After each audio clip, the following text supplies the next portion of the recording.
Henriette arranges the flowers in a vase while her dog barks in the background, informing her of the arrival of her husband, Vogel. They are going to have a soiree at their house, where even a famous poet will be in attendance. The poet is known for writing about a marquis who unconsciously gets impregnated by a man who turns out to be the one she thought she loved, and so she loses all feelings for him. While Vogel finds this plot strange, Henriette is fascinated by it, and even relates to the marquis. There is music at the soiree, which everyone listens attentively to, except for the poet Heinrich, who steals a glance at Henriette, who politely tries to avoid his gaze. Henriette gives off a warm smile, and claps delicately when the song ends, trying to break away eye contact from Heinrich. Marie introduces Henriette to Heinrich as a fan of his work, while Henriette tries to downplay her admiration, and tries to explain the sentiment behind her fascination with his marquis story. Heinrich mentions that he describes what engenders fear, but also desire, in his poetry. Henriette doesn't agree with the element of desire here, because she believes that one has to accept their fate, no matter what. Heinrich argues that there is always something beyond what's visible on the surface, and people can say one thing but mean otherwise. Henriette is getting ready for bed when she shares with Vogel that she feels bad for Frau von Kral, the singer, because she must be under great pressure by always being exposed to public opinion.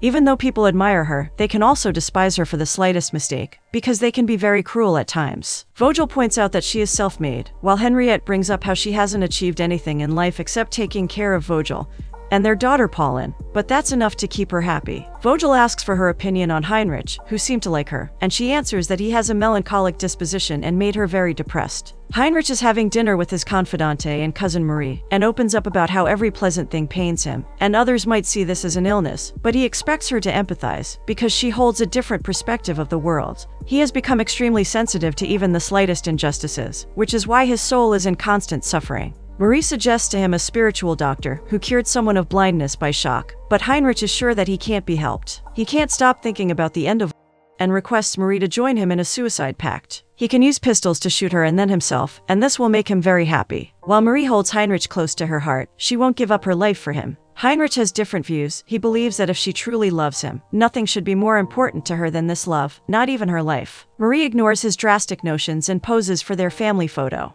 Henriette writes a letter to Heinrich informing him of when she is free to meet him in the company of others, as whatever he wanted to say to her face to face could be said in front of people too. At tea at Henriette's house, the guests are discussing the new tax which will be applied to everyone, regardless of their status, and this will break the peasants' backs. The peasants could avoid it by simply not seeking freedom. But Heinrich speaks up as their representative, and declares that he'd rather be free and face his downfall than remain in bondage. Henriette openly contradicts his statement, as she announces that she's her husband's property, and would never demand freedom. The men continue talking about how the French idea of freedom applied by their government is really a form of injustice, and that the dreamers in their country fail to see how the French Revolution failed. At dinner, Pauline plays a tune on the piano and sings a song. Henriette joins in, and Heinrich listens to her as if she is the only one in the room. Everyone claps and prays when she finishes her song, and yet she acts humbly, because she is no Frau von Kral. Heinrich appreciates her in front of everyone, and doesn't hide how smitten he is by her, even when he says goodbye. Heinrich confesses his love for Marie to Henriette, insinuating that she already knows her. But she doesn't reciprocate his feelings, and her rejection made him feel lonelier and sadder than ever. He believes that love ceases when it's not reciprocated, so he's looking for someone who will love him back and share his wish of ending their life together with him. His love for Marie ceased when she turned him down, and he's beginning to fall in love with Henriette, though he doesn't want her to be his partner in life, but in the afterlife instead. Henriette perceives him to be sick, and maybe that's true, as he can't be happy in life, but still he wants to pass away while feeling the love of someone else. He seeks the joy of finding a kindred soul who understands him and his suffering, so that he can end things with her. Henriette questions why he thought of her for this purpose, and he explains that it's because she always seems like an outsider in high society, just like him. She also seems lonely and tired of her friends, to a point where nothing really matters to her, because she doesn't love anything or anyone, and no one loves her either. This direct dissection of her nature offends Henriette, who argues that she has a daughter and a husband who love her greatly. After a pause, she mentions that she loves them too, but it appears more like she's convincing herself than Heinrich. Sensing the chaos in her mind, which has ensued as confusion on her face, Heinrich withdraws his claim, as Henriette turns away and forces a smile to Pauline, standing a few feet away from her by the lake, Vogel is back from his journey that evening, and she takes an interest in all the work he did while he was away at the dinner table. Vogel keeps talking about taxes, which are a major part of his job, as despair covers Henriette's face. Paulin interrupts Vogel with a worried gasp, so he looks up to find Henriette faint at the dinner table. The doctor is doing a checkup on Henriette the next morning as she lays in bed, and asks what he really thinks has happened to her. To her disappointment, the doctor doesn't know what sickness has inflicted her yet, and draws her blood for further examination. That evening, Henriette talks to her mother about how quickly things can change in a day. Her mother isn't very affected by this, which surprises Henriette, because she would have been beyond herself if something had happened to Paulin. Heinrich comes over to visit her, and the concern on his face is so apparent that Vogel walks over to him to mark his territory, which shows how insecure and threatened he feels by a mere poet. He speaks for her and tries to send Heinrich away, but he inquires further about Henriette's disease, and she expresses her frustration about not knowing what disease she has. Heinrich empathizes with her, claiming that he also has an internal and invisible ailment no one is able to understand, as Vogel takes his wife away to the rest of the guests. Heinrich reads out his poetry to everyone, and they compliment him on how well-worded and smart he is. However, Henriette's mother questions his morals through his story, and ridicules his marquee story by calling a useless hypochondria. Henriette argues her mother's notion with an explanation favoring the power of love, but she cruelly shuts her down too, turning the conversation into an opportunity to lecture and school her in front of her guests, as if she's a child, and not the lady of the home they're sitting in. That night, when Vogel and Henriette lay in their separate beds to sleep, she brings up the topic of what it must be like to have a mental illness like the one Heinrich was hinting at. Vogel assures her that it's nothing serious, but her face doesn't really look so relaxed. The next day, Vogel requests the doctor to repeat whatever he just told him to Henriette too, because he can't convey the confusing news himself. The doctor explains to Henriette that her condition is a mystery to science, as when he conducted a test on her urine sample with his colleague, nothing came up, which means that there is nothing wrong with her from a medical point of view. Henriette raises the question, if that's the case, why does she experience spasms? The doctor is just as clueless in this regard. He thinks that this could be a female complaint, or a spiritual problem instead of a physical one. He elaborates that a theory states a certain fluid runs through both body and soul, so they can influence each other. Henriette's mother scoffs at the doctor in a humiliating manner for this idea, and Vogel lets out a sigh of relief at the fact that it isn't anything serious. Henriette's spiritual treatment starts, but she can't shake off the depression, anxiety, and sadness from her soul. She admits to the spiritual doctor that she is afraid of the flowers, whose sweet beauty she can't bear anymore. It reminds her of the fact that they'll fade. She mumbles about her delirious paranoia until she loses consciousness. She can't recall any of this later, and the spiritual doctor explains that it's because of a protective mechanism, as her subconscious was active at that time. Vogel doesn't let her know what she muttered in that state, while the doctor goes on about how it might even take years of these sessions to find the root of her spiritual ailment. At the next dinner held at their house, Henriette belts out a mournful tune as Paulin plays the piano. Heinrich is in attendance yet again, because he spends most of his evenings with the Vogels, as Henriette won't meet him alone for the sake of decency. He views Henriette to be limited by convention, but intends to award her freedom, because he finds her life in the environment she is currently in to be pathetic, monotonous, and unworthy of someone as extraordinary as her. He only comes to the dinners in hopes that Henriette will give up all this worldly happiness, and sacrifice it all for him. The doctor visits the Vogels unexpectedly one morning, after he has acquired a second opinion on Henriette's reports. He rectifies his diagnosis by concluding that Henriette has had an incurable ulcer, or tumor developing in her lower abdomen for 2 years, and it is now so advanced that it cannot be treated. This is the reason behind her spasms and fainting. The doctor puts Henriette on bed rest, and prescribes lots of chamomile tea and fresh air to keep her relaxed. He later explicitly and privately tells Vogel that Henriette doesn't have much time left, as the maid hands him his bag. Henriette observes her mother and daughter, who are engrossed in their routine tasks, as usual, as if nothing has happened. The clear indifference from her family drives her to finally meet Heinrich in private, as she breaks the news of her impending end to him almost hopefully. She feels ashamed for only understanding him now that her mortality is at her door. But now, she would prefer to take her own life with him, instead of being slain at the hands of a chronic disease in a sickbed. It turns out that he was right in choosing her, because she has come to this from being in the prime of her life. Neither of them expected this to happen, so Heinrich borrows some time to think. He's about to leave, but she invites him to stay, because she likes being able to talk to someone who really sees and knows her, while also being close to their demise. She accepts that his previous judgment of her was actually quite true. She knows now how lonely she is, and how her existence is meaningless. She's finally on the same page with Heinrich, and ready to submit herself to him. But he's reluctant because this shift in her personality is only because she fell sick, not by choice. He had hoped for her to accept his sorrow as it is, and love him for it, not under the fear of losing her life. He's not the same as her, because he suffers from life, not mortality. With a burdened heart, Heinrich seeks out Marie again,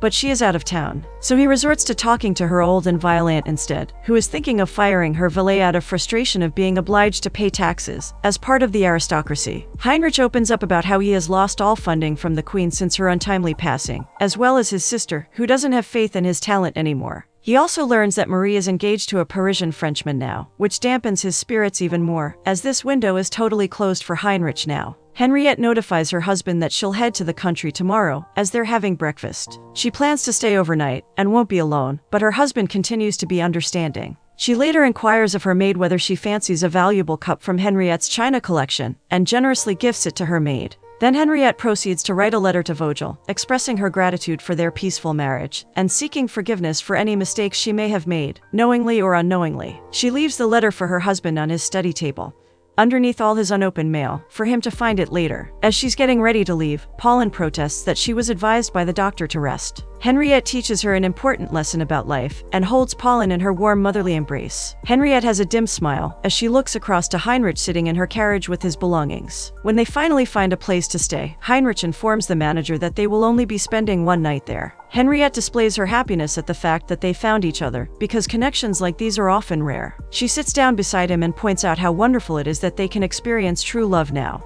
While Heinrich doesn't disagree or disapprove of any of her thoughts, he still seems to be distant from her, unlike the time when he was pursuing her. He has brought 2 guns for their pact, in case one doesn't work. Heinrich also writes a letter to Marie, recounting how he has replaced her with someone whose soul soars like a young eagle. Heinrich boasts that his new companion understands the depth and intensity of his sadness, and therefore wants to end with him. But he purposely forgets to mention Henriette's illness in his letter. That night, he almost walks in on her dressing herself, and alerts her of the problem that they're not alone. Adam Muller is at the inn, and waiting for them downstairs, because he might have recognized Heinrich. They have dinner with him, and try to not give him the wrong impression about why they're there together, but he doesn't believe them at all, and stays under the impression that they're having an affair. Heinrich gets agitated and takes a stand against Muller's preposterous accusations. He walks out of there in distress, leaving Henriette to sit awkwardly with Muller. This night was a bust, so Henriette returns home and takes the letter away from her husband's study the very next morning. Henriette is singing and playing the piano when she turns around to find Pauline,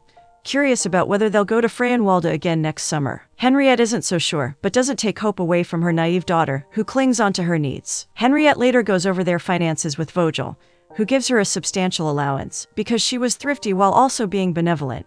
Vogel wonders if she'll go on any more excursions, but she doesn't plan to do so anymore. Heinrich runs into Marie on the streets, as she's finally back in town to take care of some matters. He accompanies her to her aunt's house for tea, to learn more about what she's up to these days. He insinuates that while he knew about her engagement, he didn't have the heart to accept it, because he was hurt by the lack of feelings she has for him. Marie assures him that her marriage wouldn't come in the way of their friendship, but that's all they've ever had. He blames their last conversation, and his obscene request, to be the reason behind their falling out. Marie apologizes for not responding to his letters, as she was busy. He repeats his strange yet heartfelt offer to end together to her again, and she clearly declines again, regardless of his relentless convincing and justifications. Heinrich is still determined that they are soulmates with kindred hearts and minds, because all the disappointment and emptiness of the world is also equally visible to her. Marie becomes very straightforward with Heinrich now, because it's high time that someone gave him a wake-up call. She very abruptly vocalizes that while she has always enjoyed philosophizing with him, all he is doing right now is spoiling her good mood. She knows that life is meaningless, and people are cruel nuts. That doesn't mean that one has to let it get to them. She enlightens him that he has to make an effort, use his imagination, and focus on the positive side of things, matters, and people in life. She doesn't love him in the way that he imagines, and doesn't believe in him or his romantic ideas anymore. Sticking to the nature of a true artist, he stays adamant on the fact that living life on his own terms is possible too. Henriette receives a letter from Heinrich apologizing for ghosting her, with an attempt to rekindle their pact. Henriette sees him again in the same park they met once before, where they both open up to each other emotionally. It is when Henriette returns his adoring sentiments when Heinrich realizes how stupid and selfish he has been all this time.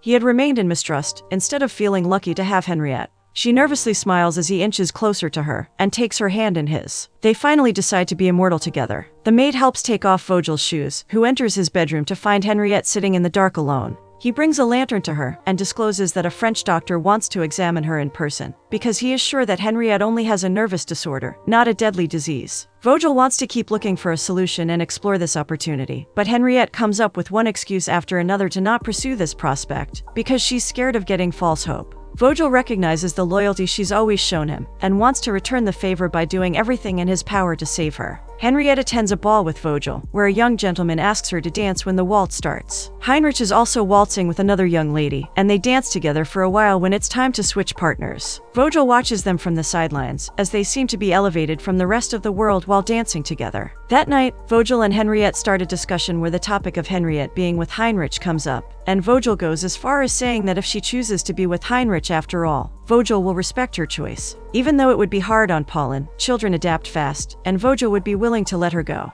Heinrich comes over to meet Henriette, and she wants to postpone their excursion because she feels cold and sick. Vogel encourages her to go, because it'll do her good before their trip to Paris. Henriette updates Heinrich on the latest news related to her health. As Vogel glares in the glory of triumph over the dreamy poet, Heinrich accepts defeat in his pursuit, because the heartbreak on his face is as clear as day. However, things go according to plan, and Henriette and Heinrich leave to go out together. They find an abandoned mansion in the woods to be alone and undisturbed, to finally fulfill their eternal promise to each other. Heinrich reads his poetry to Henriette, which are some of her favorite verses, as she knows them by heart and starts reciting them with him in harmony. They both walk into the snow-laden woods, as it's time to test their true love and desire. Henriette stands with her back to Heinrich, who pulls out a pistol from his coat and points it at Henriette. She quickly turns around, because she has changed her mind and wants to listen to what the Parisian doctor has to say. But it's too late, as the bullet has already left Heinrich's gun, and pierces through her body even before her sentence is completed. His breath trembling, Heinrich loads the pistol again and places it to his head, but the gun only clicks when he pulls the trigger. This happens a second time as well. The death he coveted so much doesn't want him, like the women in his life either. Pauline, who had seen her mother leaving for good, hints to her father, and he searches around his study to eventually discover the letter Henriette left behind for him.